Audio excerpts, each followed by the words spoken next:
રાજ્યમાં હવામાન વિભાગે માવઠાની આગાહી વ્યક્ત કરી છે, ત્યારે વિવિધ માર્કેટિંગ યાર્ડમાં જણસીઓ અને ખેડૂતો પાસે રહેલા પાકને લઈને પણ ચિંતા થઈ રહી છે।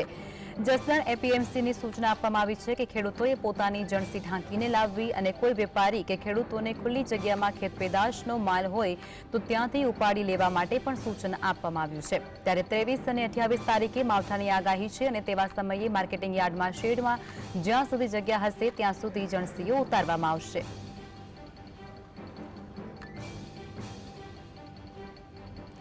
જસદણની અંદર એપીએમસી દ્વારા ખેડૂતોને સૂચન આપવામાં આવી રહ્યું છે। હવામાન વિભાગ દ્વારા જે આગાહી વ્યક્ત કરવામાં આવી છે તેને લઈ અને ખેડૂતોને અને વેપારીઓને સૂચના આપવામાં આવી રહી છે। પોતાની જણસીને ઢાંકીને લાવવા માટે પણ ખેડૂતોને કહેવામાં આવી રહ્યું છે। માર્કેટિંગ યાર્ડ દ્વારા કમોસમી વરસાદને લઈ અને આ ખાસ જાણકારી છે તે ખેડૂતો માટે કરવામાં આવી છે। માર્કેટિંગ યાર્ડમાં શેડ જ્યાં સુધી જગ્યા હશે ત્યાં સુધી જણસીઓ ઉતારવામાં આવશે તે પ્રકારની પણ વિગતો તેમણે આપી છે।